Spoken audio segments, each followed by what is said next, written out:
Hello and welcome to Fred TV News. I'm your host, Emma Gomes. And I'm your co-host, Gavin Pereira.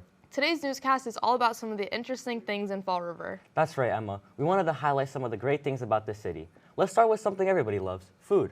Here's Avalon with a story on one of the best Portuguese restaurants in the city, Portuguese Restaurant. Hello, I'm Avalon Lima and I'm here in Sagres Restaurant. Fall River has a large Portuguese population here, and Sagres is one of the greatest Portuguese restaurants here in Fall River and one of my favorites. Let's take a look inside.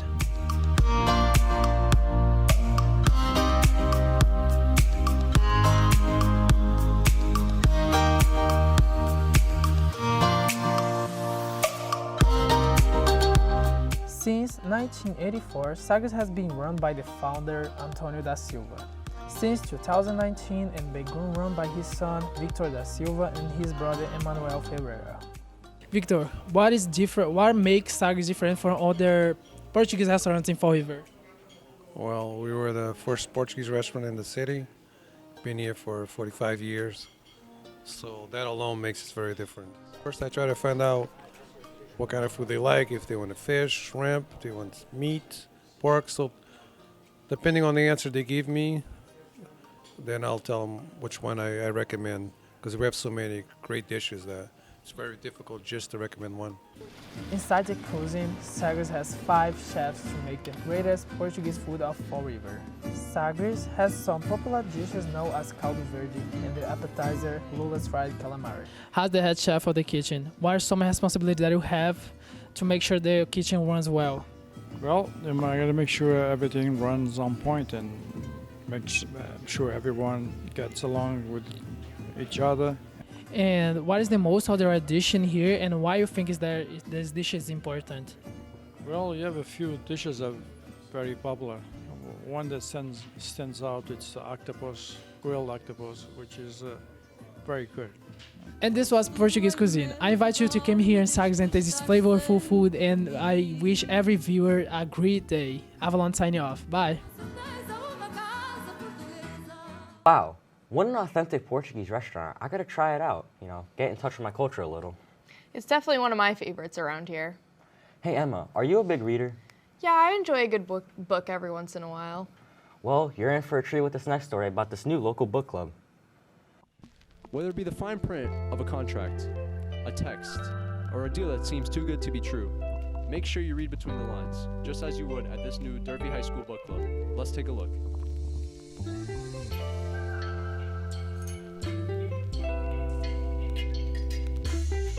So I'm here with Miss Bernier, the co-founder of the club, and I just wanted to ask you, what got you into, reading, and why did you want to start the club? So from a young age, I was a bookworm. I always had a book in my hand, whether I was at school or at home, and I just wanted other students to have the same love for reading that I do and to feel safe in a space where we can all read together. Okay, Dania, so tell me a little bit about why you joined the club. Well, I'm actually the president of the club, and I was actually one of the people, along with the advisor, Miss Alexis Bernier, to come up with the idea of the club. We wanted a safe space where people could come and join and just have some fun reading and connect on the deeper level of reading between the lines, which is actually the name of our book club, Between the Lines. So I've heard that your book club reads a variety of different books, but right now you're focused on one book with a major important topic in today's society. So can you please tell me a little bit more about the ideology that you guys are reading? Yes. So the book we're reading is called The Hate You Give by Angie Thomas, and it has to do with racial inequality and police brutality. So when we're in our book club meetings, we read the book and then we discuss certain topics of the passage that we've read, whether it be things that we agree with, disagree with, things that we connect with the characters, or if we've ever experienced anything like what is happening in the book. So alongside being so literature focused, you're also taking into account societal standards and things that should be changed about our community, and you're putting it out there and educating other people. So that's great to do. Thank you. Thank you. So as a bookworm and somebody who works with kids as an educator, do you feel that reading is important, and why? I definitely feel like reading is important, whether it be if you're reading a magazine, a book, anything that has to do with a certain topic, and it can expand your knowledge on a certain topic. So I think everybody should be reading. So your club started this year, which was a big leap for you and your members. So what would you say to someone who is considering joining? I just say go for whatever you like to do, whether it be reading. You can always come and join my book club. It's a safe environment for everyone.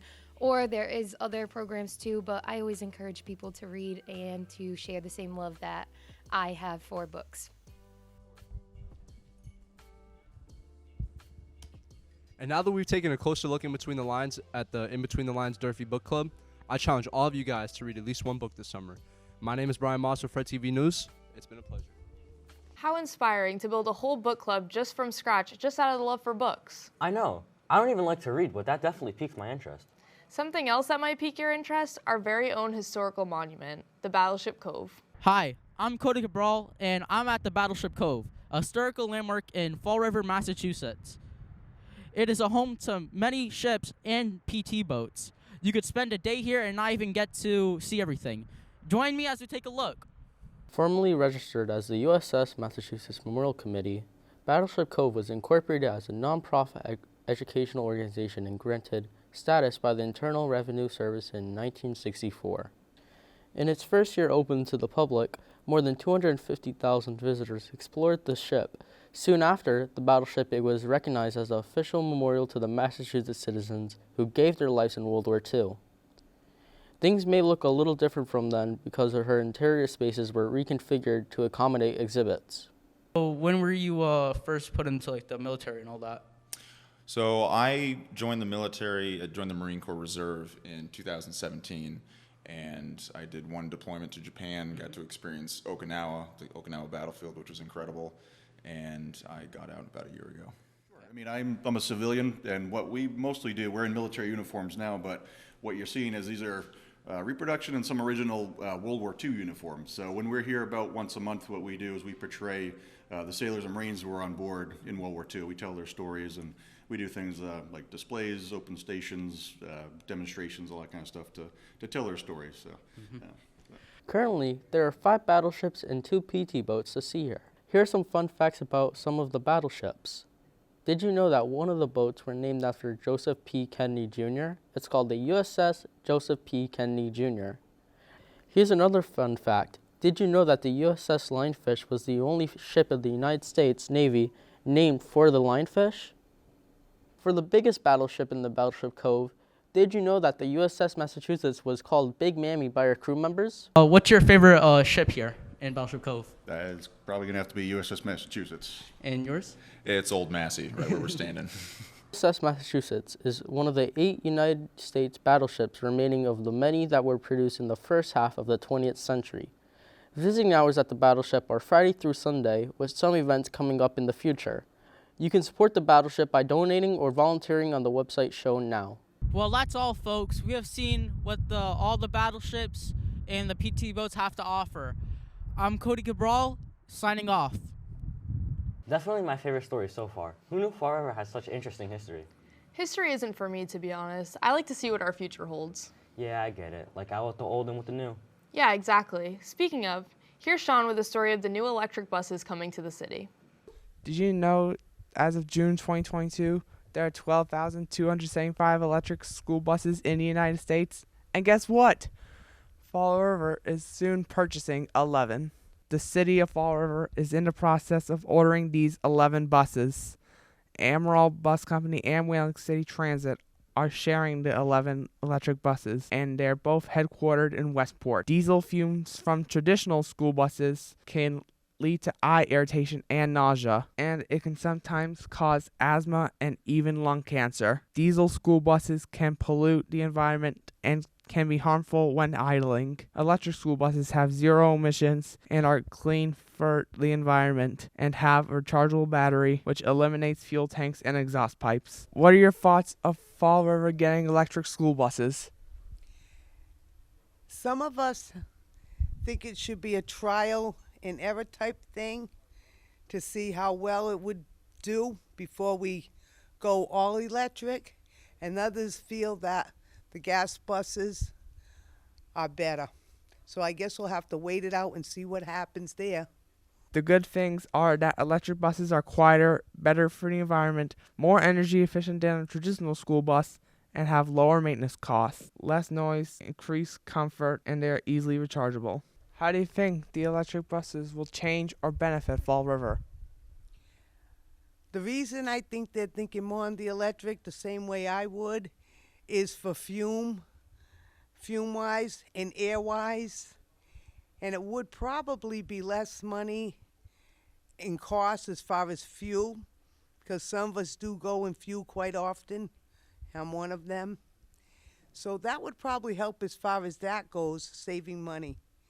Will all those batteries under the hood be a lifesaver and a savings? That's another thing we're going to have to wait out and see. My favorite thing in the world is school buses, and now I get to learn about electric buses. Thanks for watching. I'm Sean Santos. You're right, the future is pretty cool. And who are going to be the leaders of this future? The kids. Let's check out Hayden with our last story on the Children's Museum. Hey there, did you know that we have a children's museum here at Fall River? Say what? I think this is the most kid-friendly place in the whole city. Let's take a look inside. The Children's Museum has been around since it was founded in 2001. Before we opened here at the North Main Street location that we've been at for 10 years, it was a traveling children's museum. So we were a museum without walls. They allow all ages from 2 to 10 years old. And there are so many wonderful exhibits for all to see and learn from.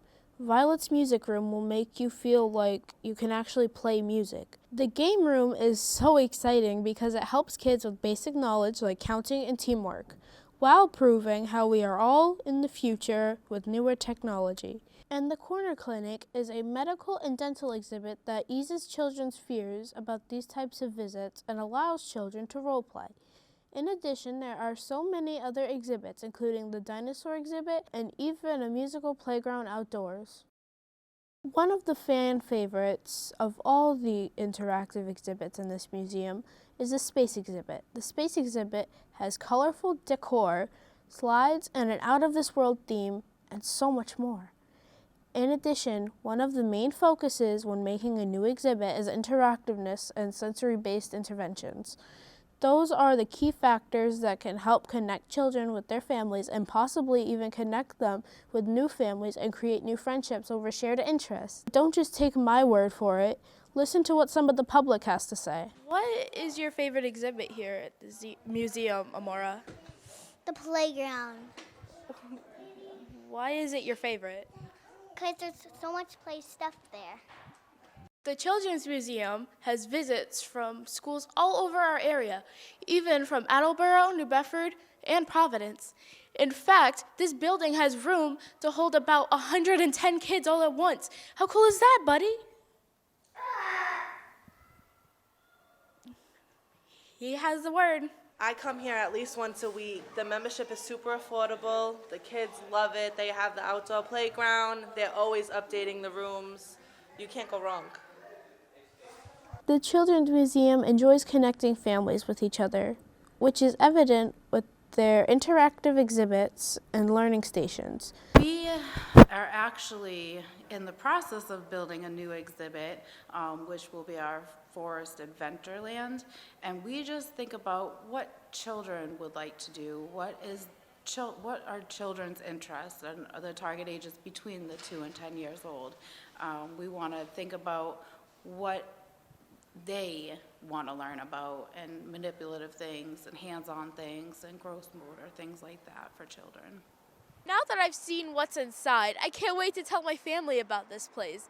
And for those of you who want to apply for a job or just to volunteer, they're hiring and accepting volunteers. Reporting from Fred TV, I'm Hayden. Back to you. What a great way to get kids involved with the community. It's so nice to see all the hidden features our city has to offer. That's it for the show today. I'm Gavin. And I'm Emma, and this was Fred TV News. Bye, everyone.